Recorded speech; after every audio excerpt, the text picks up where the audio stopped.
जय श्री कृष्ण मेरे सभी प्यारे कथा श्रोताओं को। मेरा नाम है नमित अग्रवाल और स्वागत है आपका मेरे चैनल कथावाचक में। कृष्ण लीला में अश्वमेध खंड चल रहा है और पिछली कथा में हम लोगों ने सुना था कि अश्वमेध यज्ञ का घोड़ा दैत्य बलवल ने पकड़ लिया था। तब अनिरुद्ध जी कहते हैं कि मैं उससे युद्ध करके उस घोड़े को छुड़ा लाऊंगा। आइए आज की कथा आरंभ करते हैं। श्री गर्ग जी कहते हैं, तत्पश्चात यादवराज अनिरुद्ध ने उद्धव जी को बुलाकर गंभीर वाणी में पूछा, साधु शिरोमणे, 5 जन्य द्वीप कितनी दूर है जिसमें उस दैत्य ने मेरा घोड़ा ले जाकर रखा है। उनका यह प्रश्न सुनकर श्री कृष्ण के मंत्री सुहृद और सखा उद्धव मन ही मन श्री कृष्ण चरणार विंदों का चिंतन करके यदुकुल नंदन अनिरुद्ध से बोले, भगवान सर्वज्ञ प्रभो लोकेश, मैं आपकी बात का गौरव रखने के लिए मार्ग में जैसा सुना है वैसा बता रहा हूँ। 30 योजन विस्तृत सागर के उस पार दक्षिण दिशा में 5 जन्य नामक उपद्वीप है। उद्धव की बात सुनकर बलवान, धैर्यशाली तथा धनुर्धरों में श्रेष्ठ अनिरुद्ध रोष और उत्साह से भरकर श्रेष्ठ यादव वीरों से बोले, श्रेष्ठतम वीर यादवों, मैं समुद्र के पार जाऊंगा, इसलिए तुम लोग शीघ्र ही बाड़ों द्वारा समुद्र के ऊपर सेतु का निर्माण करो। उनकी यह बात सुनकर युद्ध कुशल यादव परस्पर हंसते हुए समुद्र के ऊपर बाड़ों की वर्षा करने लगे। तब समस्त जलचर जंतु तीखे बाड़ों से घायल हो चीत्कार करते हुए चारों दिशाओं में भाग चले। देवर्षि नारद आकाश में खड़े होकर यह सब कौतुक देख रहे थे। वे बड़े जोर से बोले, तुम लोगों में से किसी के बाढ़ अभी समुद्र के पार तक नहीं पहुंचे हैं। उस समय नारद जी की बात सुनकर अक्रूर, हरदीक, युयुधान, सात्यकी, उद्धव, बलवान कृतवर्मा और सारण आदि वीरों तथा हेमांगद, इंद्रनील और अनुशाल आदि भूपालों का घमंड चूर चूर हो गया। तब बलवान अनिरुद्ध ने श्री कृष्ण चरणार विंदों का चिंतन करके शार्ंग धनुष के तुल्य कोदंड लेकर उसके द्वारा दिव्य बाढ़ छोड़े। उन बाढ़ों को देखकर देवर्षि बोले, अनिरुद्ध के बाढ़ समुद्र के पार जाकर उसकी तटवर्ती भूमि में प्रविष्ट हो गए हैं। देवर्षि का यह वचन सुनकर सांब और दीप्तिमान आदि यादवों ने भी बाढ़ छोड़े। उनके भी वे बाढ़ समुद्र के उस पार पहुंच गए। यो करोड़ों बाढ़ घुसते चले गए। यह देख समस्त धनुर्धर आश्चर्यचकित हो गए। इस प्रकार सब यादवों ने जल के ऊपर आकाश में 30 योजन लंबा और 1 योजन चौड़ा पुल तैयार कर दिया। 4 पहर में इतना बड़ा पुल बांधकर अनिरुद्ध आदि यादव रात्रि के समय अपने शिविरों में सोए। अतः परमात्मा श्री कृष्ण के शूरवीर पुत्र पौत्रों के, जो श्री कृष्ण के ही प्रतिबिंब है, बल का मैं क्या वर्णन करूं। गर्ग जी कहते हैं, नृपेंद्र, प्रातः काल शौचादि कर्म करके यदुनंदन अनिरुद्ध यादवों के साथ उसी प्रकार सागर के उस पार गए जैसे पूर्व काल में कपियों के साथ श्री रामचंद्र जी गए थे। वहां जाकर उन अनिरुद्ध आदि यादवों ने 5 जन्य उपद्वीप देखा जिसका विस्तार 100 योजन था। उस उपद्वीप में आसुरी पूरी शोभा पाती थी जो 20 योजन तक फैली हुई थी। उसमें दैत्यों के समुदाय निवास करते थे। यादवों का आगमन सुनकर दुष्ट बलवल ने महात्मा यादवों की सेना की गणना करने के लिए मायावी मय को भेजा।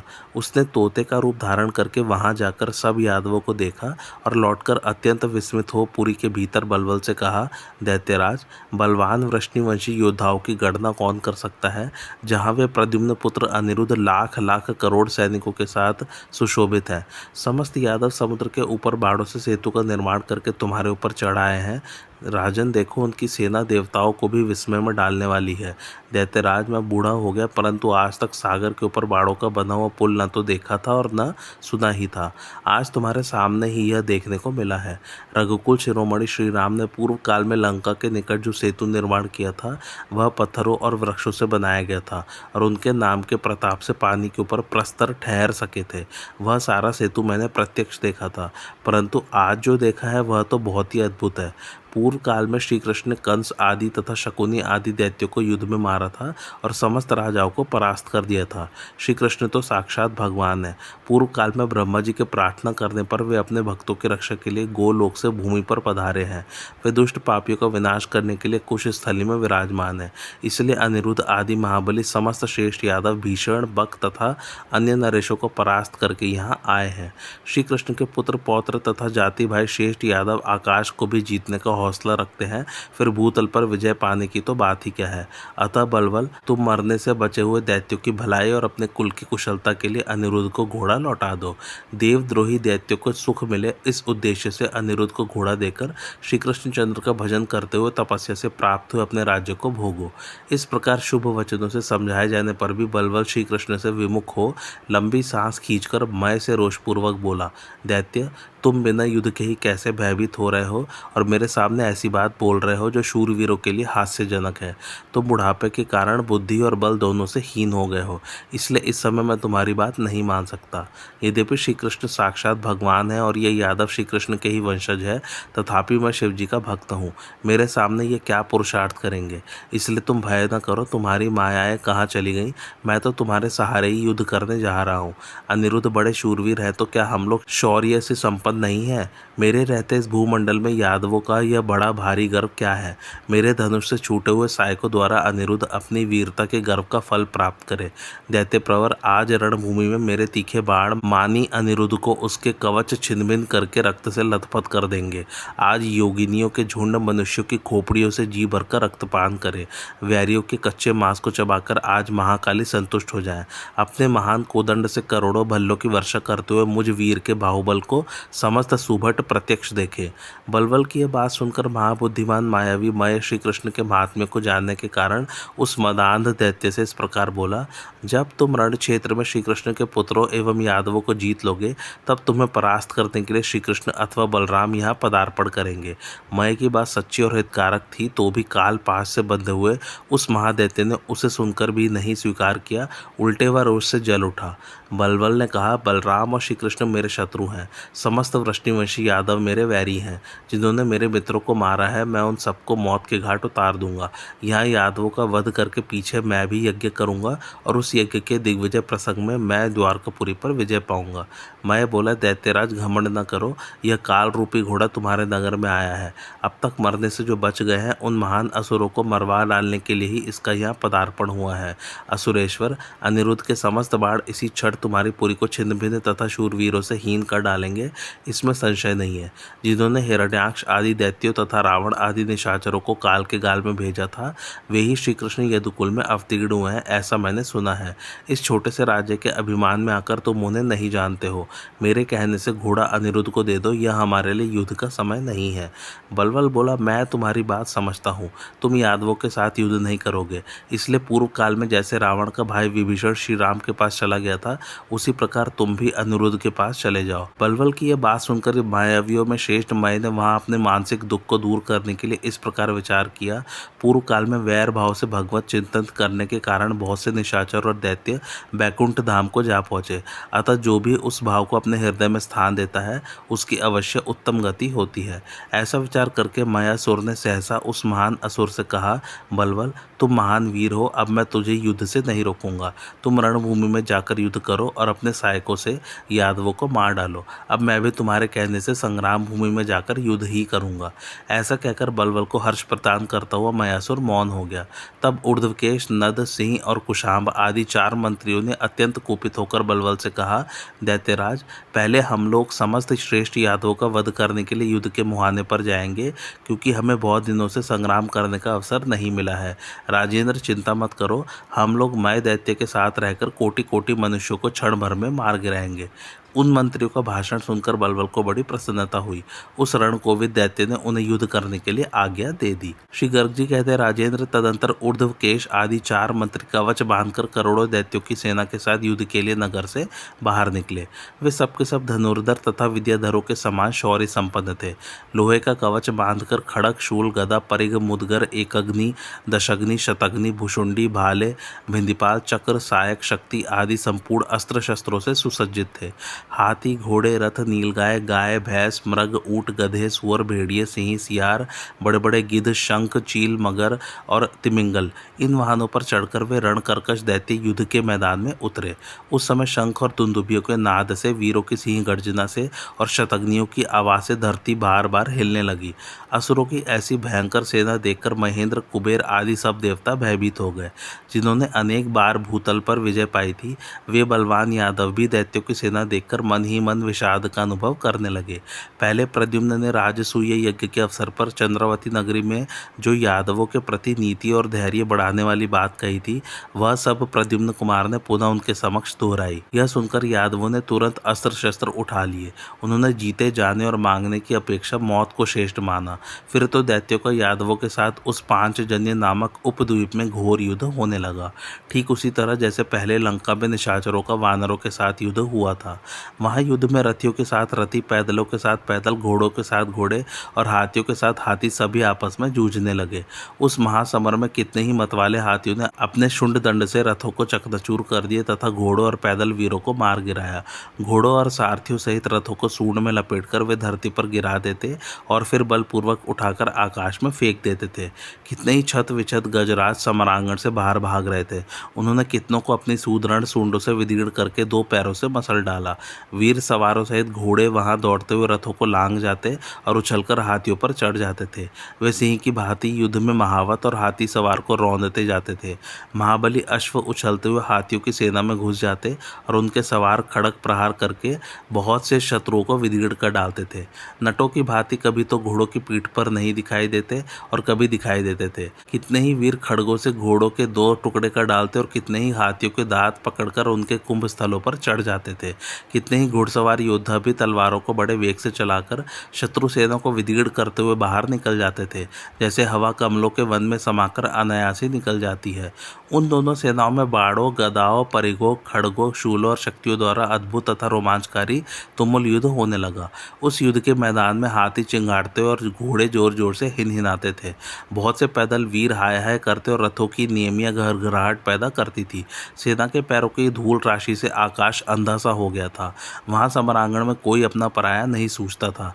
परस्पर बाढ़ समूहों की वर्षा से कितने ही वीरों के दो दो टुकड़े हो गए थे। युद्ध स्थल में टेढ़े हुए रथ वृक्षों की भांति गिर पड़ते थे। वीरों के ऊपर वीर और घोड़ों के ऊपर घोड़े गिरे थे। उस युद्ध के मैदान में शूरवीरों के भयंकर कबंध उछल रहे थे। वे उस महासमर में खड़ग हस्त हो घोड़ों और वीरों को धराशायी कर रहे थे। वहां शस्त्रों के प्रहार से घना अंधकार छा गया था। हाथियों के कुंभस्थल फट जाने से उनके भीतरी छिद्र से गोल गोल मोती गिर रहे थे, मानो रात में आकाश से तारागढ़ बिखर रहे हो। तदंतर दोनों सेनाओं में रक्त की नदी बह चली और वेतालगढ़ भगवान शिव की माला बनाने के लिए कटे हुए मुंडों का संग्रह करने लगे। सिंहवाहिनी महाकाली डाकिनियों के साथ युद्ध स्थल में आकर खप्पर से रक्तपान करती हुई दिखाई देती थी। डाकिनियां भी वहां अपने बच्चों को गरम गरम रक्त पिलाती और मत रो चुप रहो ऐसा कहती हुई उनके नेत्र पूछती थी। विद्याधरियां, गंधर्वियां और अप्सराएं आकाश में खड़ी हो छत्रे धर्म में स्थित रहकर वीर गति को पाने वाले देव रूपधारी शूरवीरों का वर्ण करती थी। उनमें परस्पर पति के लिए झगड़ा हो जाता था। वे आकाश में विवलचित होकर एक दूसरे से कहती, यह वीर तो मेरे ही योग्य है, तुम्हारे योग्य नहीं। कितने ही धर्मपरायण शूरवीर युद्ध भूमि से विचलित नहीं हुए और वीर गति को प्राप्त हो सूर्यमंडल का भेदन करके विष्णु धाम में चले गए। कितने ही वीर उस महायुद्ध को देखकर रणभूमि से भागते हुए मारे गए। वे यमलोक के तप्त बालुका वाले मार्ग से नरक में गए। इस प्रकार समस्त यदुकुल शिरोमणि वीरों ने महान दैत्य वीरों का संहार कर डाला। इसी तरह उस महायुद्ध में दानवों ने भी नाना प्रकार के शस्त्रों द्वारा यादव सैनिकों को भी काल के गाल में भेज दिया। करोड़ों की संख्या में युद्ध के लिए आए हुए समस्त दैत्य उस समरांगण में मृत्यु के ग्रास बन गए तथा सहस्त्रों यादव भी रणभूमि में मारे गए। जब वहां बाढ़ वर्षा से अंधकार छा गया, तब धनुर्धरों में श्रेष्ठ अनिरुद्ध ऊर्ध्वकेश के साथ उसी प्रकार युद्ध करने लगे जैसे वृत्रासुर के साथ इंद्र ने किया था। नद के साथ गद, सिंह के साथ वृक और कुशाम के साथ सांब उस समरांगण में लोहा लेने लगे। इस प्रकार उनमें परस्पर बड़ा भारी तुमुल युद्ध छिड़ गया। उस समय बारंबार धनुष टंकारते हुए ऊर्ध्वकेश ने युद्ध स्थल में प्रद्युम्न कुमार को 10 नाराज मारे, परंतु श्रेष्ठ धनुर्धर रुक्मवती नंदन भगवान अनिरुद्ध ने उन सबको काट गिराया। तब ऊर्ध्वकेश ने पुनः उनके कवच पर 10 बाण मारे। वे सभी सोने के पंखों से विभूषित थे और अनिरुद्ध का कवच काटकर उनके शरीर में घुस गए थे। फिर उसने 4 बाणों से उनके 4 घोड़ों को मार गिराया। 20 बाणों द्वारा प्रत्यंचा सहित उनके धनुष को खंडित कर दिया। बलबल के उस बलवान सेवक ने जब अनिरुद्ध के रथ को बेकार कर दिया, तब वे उस रथ को छोड़कर दूसरे रथ पर आरूढ़ हो गए। वह रथ इंद्र का दिया हुआ था। उस पर चढ़कर महान वीर अनिरुद्ध ने प्रतिशार्ंग नामक धनुष हाथ में लिया। श्री कृष्ण के दिए हुए उस कोदंड पर एक बाण रखकर रोष से भरे हुए प्रद्युम्न कुमार ने हाथों की फुर्ती दिखाकर ऊर्ध्वकेश के रथ पर चलाया। उस सायक ने ऊर्ध्वकेश के रथ को ऊपर ले जाकर 2 घड़ी तक घुमाया। फिर जैसे कोई बालक शीशे का बर्तन पटक देता है, उसी प्रकार उसे आकाश से पृथ्वी पर गिरा दिया। ऊर्ध्वकेश का रथ अंगार की तरह बिखर गया। सारथी सहित उसके घोड़े भी उसके सामने ही पंचत्व को प्राप्त हो गए। ऊर्ध्वकेश आकाश से गिरने के कारण समरांगण में मूर्छित हो गया। श्री गर्ग जी कहते हैं, महाराज तब ऊर्ध्वकेश मूर्छा से उठकर दूसरे रथ पर आरूढ़ हो ज्यों ही अनिरुद्ध के सामने संग्राम के लिए आया, त्यों ही उन्होंने अपने तीखे नाराजों से उसके रथ के टुकड़े टुकड़े कर डाले। रथ को टूटा देख उसने पुनः दूसरे रथ का आश्रय लिया, परंतु प्रद्युम्न कुमार ने रणभूमि में तत्काली बाण मारकर उसके उस रथ को भी खंडित कर दिया। इस प्रकार समरांगण में ऊर्ध्वकेश के 9 रथ अनिरुद्ध के द्वारा तोड़े गए। तब उस दैत्य ने कुपित होकर रण क्षेत्र में अनिरुद्ध पर तीव्र गति से शक्ति का प्रहार किया। उस शक्ति को अपने ऊपर आती देख वीर अनिरुद्ध ने अनेक नाराजों से उसके 10 टुकड़े कर डाले। तब युद्ध स्थल में सुवर्ण में रथ पर आरूढ़ हो ऊर्ध्वकेश अनिरुद्ध का सामना करने के लिए बड़े वेग से आया। आते ही हर्षोत्साह से भरकर उसने अनिरुद्ध को 5 बाणों से घायल कर दिया। उन बाणों के आघात से अनिरुद्ध को बड़ी वेदना हुई। तब कुपित हुए अनिरुद्ध ने धनुष उठाकर सहसा हाथ की फुर्ती दिखाते हुए ऊर्ध्वकेश की छाती में विचित्र पांख वाले 10 बाण मारे। उन अत्यंत दारुण बाणों ने उसका रक्त पी लिया और पीकर उसी प्रकार पृथ्वी पर गिर पड़े जैसे झूठी गवाही देने वालों के पूर्वज नरक में गिरते हैं। तदंतर पुनः कुपित हुए ऊर्ध्वकेश ने खड़ा रह ऐसा कहते हुए 10 बाणों द्वारा अनिरुद्ध के मस्तक पर प्रहार किया। वे 10 बाण अनिरुद्ध की पगड़ी में गड़ गए और वृक्ष की 10 शाखाओं के समान शोभा पाने लगे। जैसे फूलों द्वारा प्रहार करने पर हाथी को कोई पीड़ा नहीं होती, उसी प्रकार युद्ध स्थल में उन बाणों के आघात से रुक्मवती कुमार अनिरुद्ध को व्यथा नहीं हुई। माधव अनिरुद्ध ने अत्यंत रोष से भरकर विचित्र पांख वाले तथा सुवर्ण में पंख वाले 100 बाण अपने धनुष पर रखकर प्रत्यंचा खींचकर छोड़े। वे बाण ऊर्ध्वकेश के सारे अंगों का भेदन करके रक्त रंजित हो शीघ्र ही नीचे गिर गए। ठीक उसी तरह जैसे श्री कृष्ण भक्ति से विमुख मनुष्य अधोगति को प्राप्त होते हैं। उन बाण समूहों से आहत होने पर युद्ध स्थल में ऊर्ध्वकेश के प्राण पखेरु उड़ गए। उस समय दैत्य सेना में हाहाकार मच गया। यादवों की सेना में जय हो की ध्वनि गूंज उठी और देवता लोग अनिरुद्ध के ऊपर फूलों की वर्षा करने लगे। ऊर्ध्वकेश उस युद्ध स्थल से दिव्य देह धारण करके विमान पर आरूढ़ हो पुण्यात्माओं के निवास स्थान स्वर्गलोक में चला गया। भाई को मारा गया देख नद शोक से भर गया। हाथी पर बैठे हुए उस दैत्य ने गजराज पर विराजमान गद को लक्ष्य करके अनेक बाण छोड़े। उन बाणों को अपने ऊपर आया देख महान धनुर्धर गद ने अनिरुद्ध के देखते देखते एक ही बाण से उन सबको काट दिया। भाई के शोक में डूबे हुए नद ने अत्यंत कुपित होकर संग्राम में अपने बाणों के प्रहार से रोहिणी नंदन गद को गजहीन कर दिया, उनके हाथी को मार गिराया। सैकड़ों बाणों के आघात से उस हाथी के अंग अंग विदीर्ण हो गए थे, इसलिए वह पंचत्व को प्राप्त हो गया और गद उसके साथ ही भूमि पर गिर पड़े। वह अद्भुत सी घटना घटित हुई। तब गद क्रोध से जल उठे और रणभूमि में गदा लेकर शत्रु को मारने के लिए उसी तरह आगे बढ़े जैसे वन में एक सिंह दूसरे सिंह पर आक्रमण करता है। आते ही नद के हाथी ने गद को अपनी सूंड में लपेटकर आकाश में 100 योजन ऊपर फेंक दिया। आकाश से गिरने पर गद ने उठकर हाथी के शुंड दंड को पकड़ लिया और उसे घुमाकर पृथ्वी पर दे मारा। उस हाथी की युद्ध स्थल में तत्काल मृत्यु हो गई।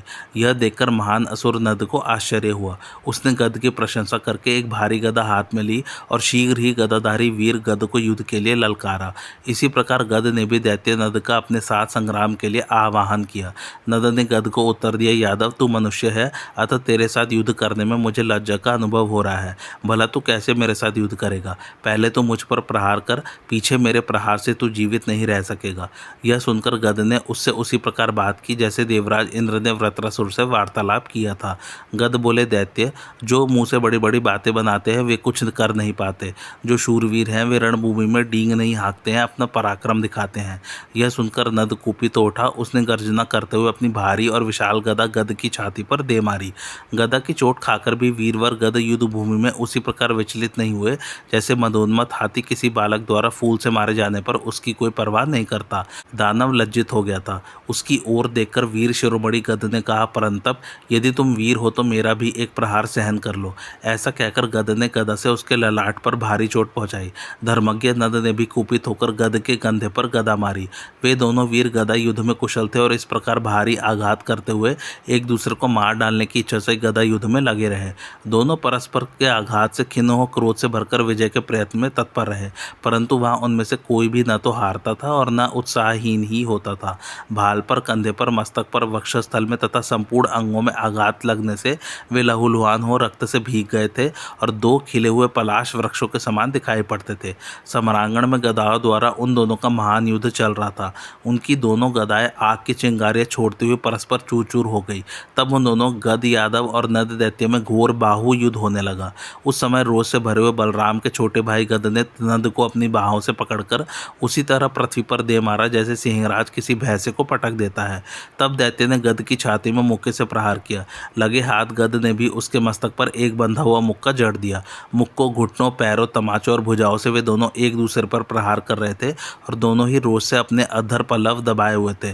तब समर भूमि में दैत्य ने कुपितों बलपूर्वक गद का एक पैर पकड़ लिया और घुमाकर उन्हें धरती पर दे मारा। उसी समय रोष से जलते हुए गद ने भी उठकर शत्रु का एक पैर पकड़कर उसे घुमाते हुए हाथी के पृष्ठभाग पर पटक दिया। दैत्य ने फिर उठकर रोहिणी कुमार को जा पकड़ा और बलपूर्वक आकाश में उन्हें 100 योजन ऊपर फेंक दिया। वहां से गिरने पर भी वज्र के समान अंग वाले गद को कोई चोट नहीं पहुंची, किंचित मात्र मन में व्याकुलता हुई। फिर उन्होंने उस दैत्य को भी 1 सहस्त्र योजन ऊपर उछाल दिया। उतनी ऊंचाई से गिरने पर भी वह दैत्य फिर उठकर युद्ध करने लगा। गद नद को और नद गद को पारस्परिक आघातों द्वारा चोट पहुंचाते रहे। भयंकर घूसों की मार से उन दोनों में महान युद्ध छिड़ा हुआ था। दोनों में लाठा लाठी, मुक्का मुक्की, केशा केशी, नखा नखी और दाता दाती होने लगी। इस प्रकार घोर युद्ध छिड़ा हुआ था। इस तरह जूझते हुए वे दोनों योद्धा बारंबार मारामारी कर रहे थे। एक दूसरे के वध की इच्छा से दोनों आपस में इस प्रकार गुथ गए कि पैर पर पैर, छाती पर छाती, हाथ पर हाथ और मुंह पर मुंह सट गया था। बलपूर्वक आक्रमण के शिकार होकर वे दोनों गिरे और मूर्छित हो गए। उन दोनों का ऐसा युद्ध देखकर दानव और यादव बोलने लगे, गद धन्य है, नद धन्य है। गद को गिरा देख अनिरुद्ध शोक में डूब गए। उन्होंने जल छिड़ककर और व्यजन डालकर गद को होश में लाने की चेष्टा की। वे तत्काल क्षण भर में उठकर खड़े हो गए और बोल उठे, कहाँ नद है, कहाँ नद है। वह मेरे भय से युद्ध छोड़कर भाग तो नहीं गया। लोगों ने देखा वह दानव वहां मूर्छित होकर प्राण शून्य हो गया था। फिर तो यादव और देवता लोग जय जयकार करने लगे। श्री गर्ग जी कहते हैं, राजन, अपनी सेना की पराजय होती देख गधे पर चढ़ा हुआ सिंह नामक दैत्य रोष से आग बबूला हो उठा और रथ पर बैठे हुए वृक पर बाड़ों द्वारा प्रहार करने लगा। उन बाड़ों को अपने ऊपर आया देख युद्ध स्थल में श्री कृष्ण नंदन वृक ने खेल खेल में ही बाढ़ मारकर उन्हें काट गिराया। सिंह ने फिर बाढ़ मारे और श्री कृष्ण कुमार ने फिर उन्हें काट डाला। फिर तो रण क्षेत्र में असुरराज सिंह के क्रोध की सीमा न रही। उसने धनुष पर 8 बाढ़ रखे। उनमें से 4 बाड़ों द्वारा उस वीर ने वृक के घोड़ों को यमलोक पहुंचा दिया। एक बाढ़ से हंसते हुए उसने वेगपूर्वक उनके रथ की बहुत ही ऊंची और भयंकर ध्वजा काट डाली और एक बाढ़ से सारथी का सिर धड़ से अलग करके पृथ्वी पर गिरा दिया। फिर एक बाढ़ से रोषपूर्वक रणभूमि में उनके प्रत्यंचा सहित धनुष को काट दिया और एक बाढ़ से उस वेगशाली दैत्य ने वृक की छाती में चोट पहुंचाई। उसके उस अद्भुत कर्म को देखकर सब वीरों को बड़ा आश्चर्य हुआ। उसी समय वृक ने सहसा उस दैत्य पर शक्ति से आघात किया।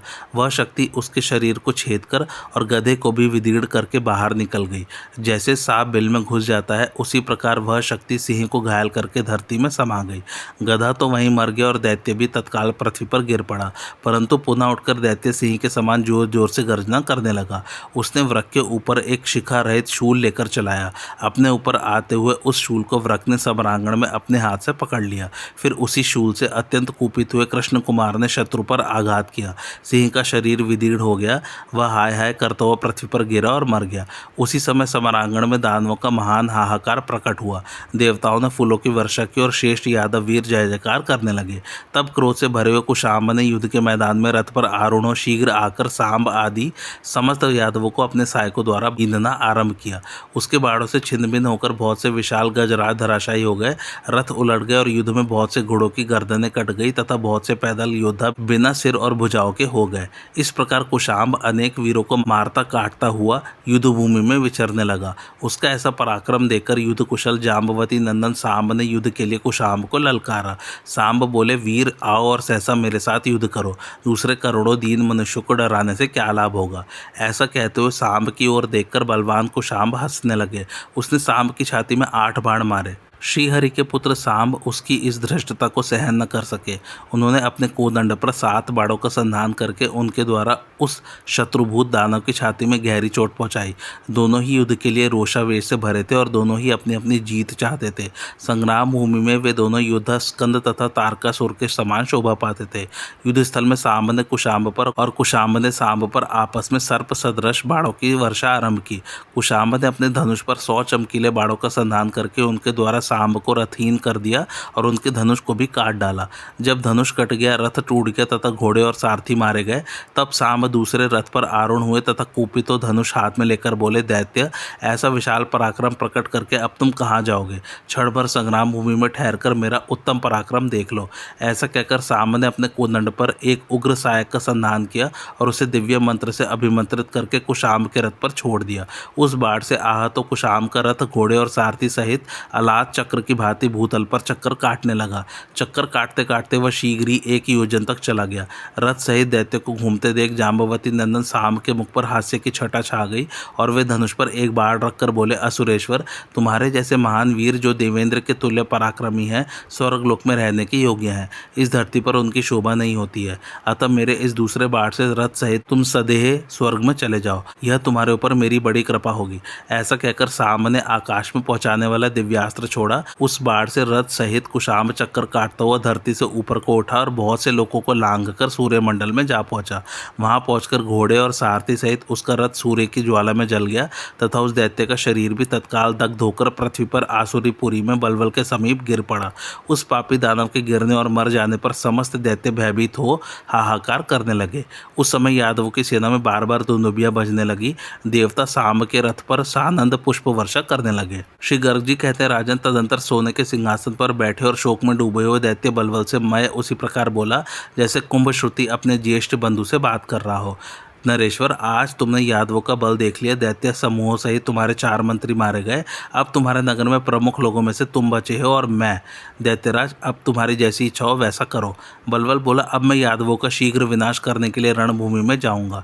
तुम मेरे महल में छिपे रहो। हरि श्री कृष्ण तो पहले नंद का पुत्र कहा जाता था, अब यह निर्लज वसुदेव उसे अपना पुत्र मानता है। वह गोपियों के घर से माखन, दूध, घी, दही और तक्र आदि चुराया करता था।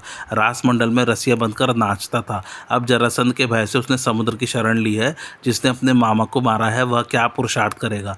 बलबल की बात सुनकर मैं को बड़ा क्रोध हुआ। वह बोला, ओ निंदक, जिससे ब्रह्मा, शिव, दुर्गा और इंद्र भी डरते हैं, ऐसे सबको भय देने वाले नित्य निर्भय श्री कृष्ण की तू निंदा कर रहा है।